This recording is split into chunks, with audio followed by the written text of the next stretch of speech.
welcome to the fourth and final video in a four-part series presenting some exciting new applied watershed science from the Susquehanna River Basin Commission and our partners.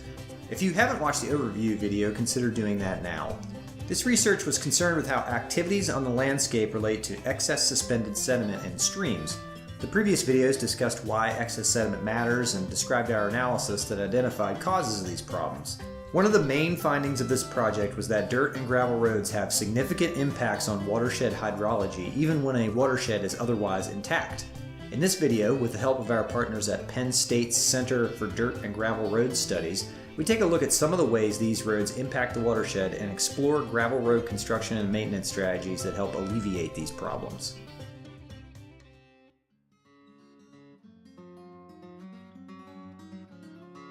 In a previous video, we discussed the mapping techniques we used to look at how roads influence excess sediment in streams.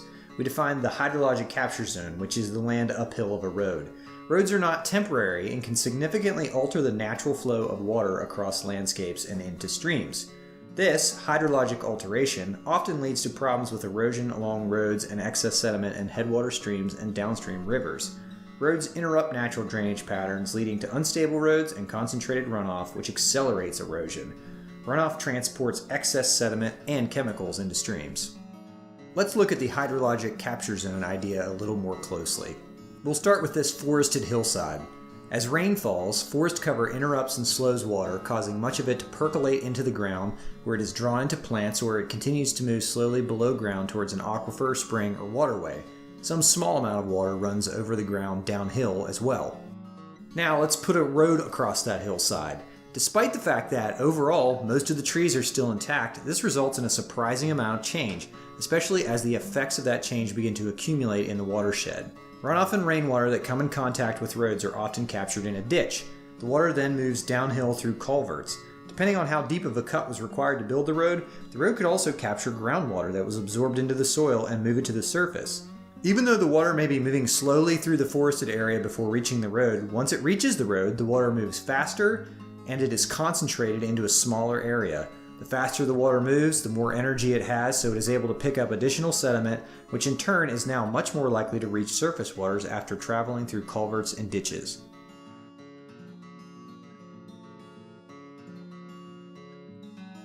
Why should we care about dirt and gravel roads? Pennsylvania has 120,000 miles of public roads and approximately 20,000 miles are dirt and gravel. Dirt and gravel roads are used every day to access agricultural areas, energy infrastructure, and recreational areas.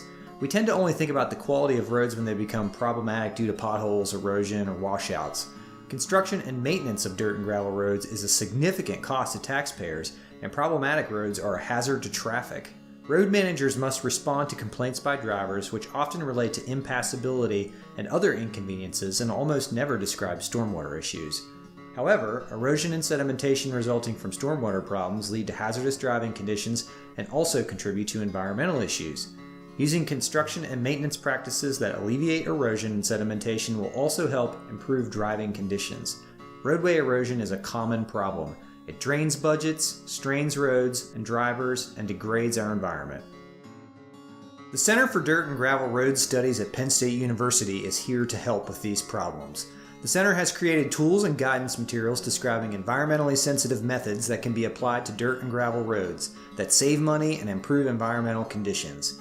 Among other things, the center takes on road improvement projects and hosts workshops across Pennsylvania where they train the people responsible for construction and maintenance of dirt and gravel roads.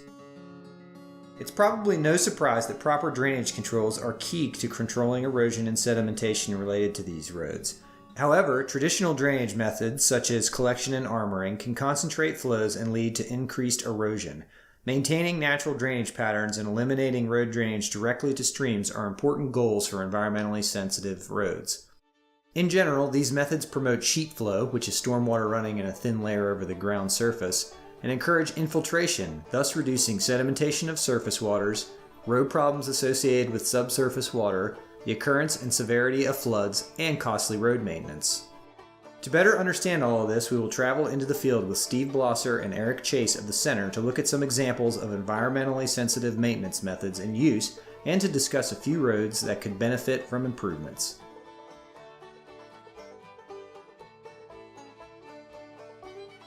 We'll start by taking a look at a typical gravel road that is in pretty good shape. This is a township road that probably wouldn't receive many complaints. It has a good surface and no potholes or washboards. However, it does have some drainage issues. Right, when I say this is an average road, this is a township road in Pennsylvania. Got good aggregate, got a good crown, no potholes, no washboarding. A lot of times the township's biggest concern is the complaints they get. On this section of the road, the stream and the drainage ditch are one and the same. The next half mile of this road drains directly to the stream and there aren't enough cross pipes. Yeah, and I see gravel down in the storm channel. Yep. Either from snow plow or just wash off.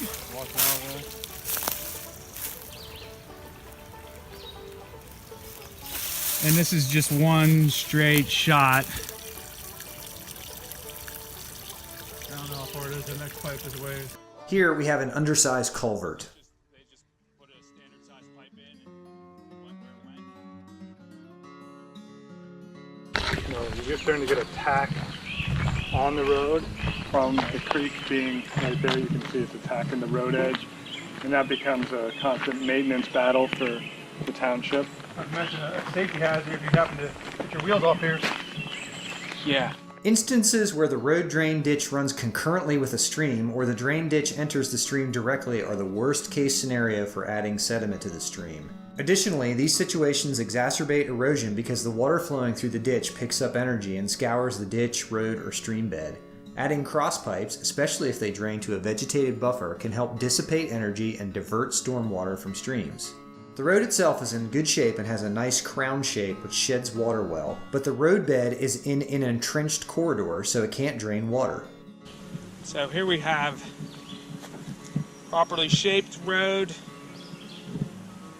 inside of an entrenched corridor. The road itself is in decent shape here. It's just in a hole, so to speak, and can't shed water. There aren't any cross pipes within sight, so there's approximately 1/8 to 1/4 of a mile with a straight ditch run into the stream. There are ditches on both sides of the roads. You could lift this road up to eliminate a ditch on one side and add a few cross pipes, and you would significantly decrease the water volume and velocity, and therefore erosion and sedimentation. These are turnouts. They are designed specifically to get the water off the road, but they drain the water directly to this headwater stream. This is an oversteepened bank. Because the angle of the bank is so steep, before long it begins collapsing off into the ditch, resulting in an excessive amount of sediment being transported by that ditch. This phenomenon is common in the colonial valleys and contributes excess sediment to larger streams and rivers downstream from this headwater area. And here's an example of another culvert. It is undersized and completely clogged. You can't even see it under all the leaf litter here.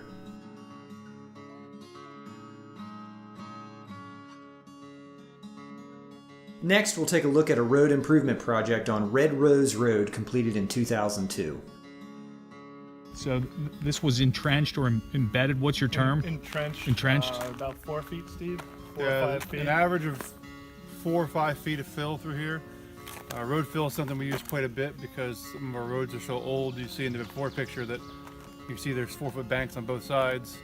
And so once the water hits the road from the upslope, there's nowhere to get out. Road fill was used to raise the road. There were 4-foot banks on each side, so when water hit the road from upslope, there was nowhere to go. You couldn't put a pipe in because the road was so low. So basically the road became the stream channel. There were 2 ditches following the road which drained directly to a creek about a 1/4 mile down. The ditches carried more water than the creek during storms. So it really blew out the creek. Above the road you could jump across the creek.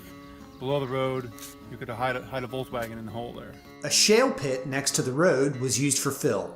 Most people would be alarmed at the idea of adding 4 feet of fill due to the expense, but it has held up very well. Basically what it does is the left side of the road now has no ditch at all. Where there used to be a ditch all the way down to the stream, there's no ditch at all. So we pretty much achieve sheet flow. Sheet flow occurs when water passes over land in a thin layer, thus allowing for a higher rate of infiltration and less erosion. And then what the fill has allowed us to do is have enough cover to get some cross pipes in. Whereas before, you need a cross pipe to get that water from the right side to the left side of the road. Before, When the road is 4 feet lower, you couldn't get any in. You just couldn't do it. It was too low. So this afforded us, the fill afforded you the option to get cross pipes in. So while you do have a ditch on the right still, now we have 2 or 3 cross pipes between here and the stream that dissipate the water instead of dumping it right in. We also have a grade break here. Grade break is something that's hard to take a picture of and video of. It doesn't really come out, but you can see it over top of the plate. Here you can see that end wall of the rock on the left. Yeah. So if water does end up trapped on the road and flowing down the road, it would be then shunted off to the left based off the grade break. Allowing stormwater to flow down a road allows that water to pick up sediment from the road. Unless properly handled, that sediment will end up in streams. This also means that the road will need to be regraded more frequently. If enough cross pipes are installed, no single pipe will create a problem. This is the outlet of the first cross pipe in the filled section of Red Rose Road. It was installed after the fill was completed. You can see that water was pushed out, but the flow ends at the edge of the road and dissipates into the forest. This diversion of stormwater to a buffer keeps the sediment from directly entering streams. I said the best ditch is no ditch. This road is lacking crown due to maintenance needs, so water is starting to stay on the road. There are also some potholes forming and washboarding. The rest of the drainage features are in good shape after 15 years. It just needs about 6 inches of new aggregate. Within our program, we typically use driving surface aggregate, which is a mixture that the center developed that resists wearing, lower dust, and they come in and actually place with an asphalt paver. So typically a 6-inch lift is compacted down to 4 inches approximately, or an 8-inch lift down to 6.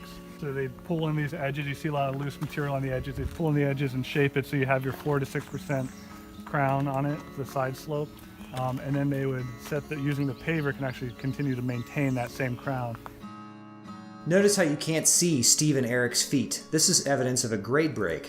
This will shunt any water running down the road off to the side. Often, these are placed over the top of cross pipes.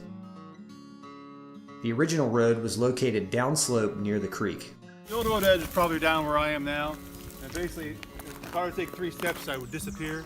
That's probably 15, 20 feet to the stream down there, straight down. So basically, the old road kind of hugged that edge the whole way where you could jump from the road to the stream. So part of this project, we actually shifted the road up slope away from the stream, just to get that extra buffer in there, so you don't have to worry about road bank falling in and stuff going right in the stream. So it probably shifted the road 15, 20 feet, maybe 30 feet in places. Natural methods, such as adding stumps and letting them re-sprout, were used to revegetate this cut bank. Logs were placed along the cross slope to hold soils in place. These methods to facilitate revegetation of the bare slope slow erosion and help keep sediment out of streams. It's very hard to take a picture of, but sometimes we use what we call banked benches.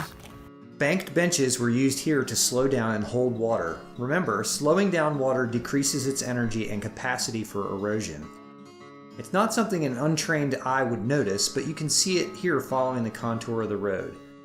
They also provide a variety of habitat.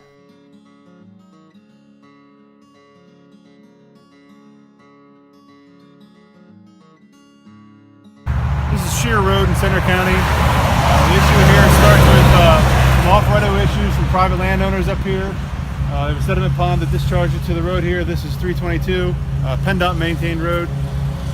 So basically this road catches all the drainage for the whole way up to the top of the mountain there. This watershed hits the PennDOT road and comes through a single culvert right here at the very top of Sheer Road. This road is trapped between an agricultural field and a tree farm, which makes drainage and infiltration difficult. To decrease flow to Shearer Road, a new culvert was installed to separate natural streams from the stormwater, so only the stormwater from the sediment pond flows towards Shearer Road. A project was completed here in 2013 and 2014. The water from the road used to flow in a ditch directly to the headwaters of Spring Creek. In this area, we created a level spreader wetland to handle the water from the road. This required obtaining field access from the landowner and planting trees. Now, water flowing in the channel is directed out into this vegetated area, which dissipates the energy carried in the flow, rather than dumping it directly into Spring Creek. The stormwater flow previously entered the headwaters of Spring Creek here, but now passes through the constructed wetland. This area formerly had a problem with water flowing over the road. To fix this, we installed a larger pipe and a series of 5 or 6 overflow pipes to handle any excess flow. Additionally, the road was hardened in this area with a high water bypass. And the high water bypass is a geogrid membrane filled with like fist size or larger stone. Basically just reinforces the base of the road in case water flows over it. I believe there's 5 or 6 relief pipes here that weren't here before and which caused the water to overtop the road quite frequently.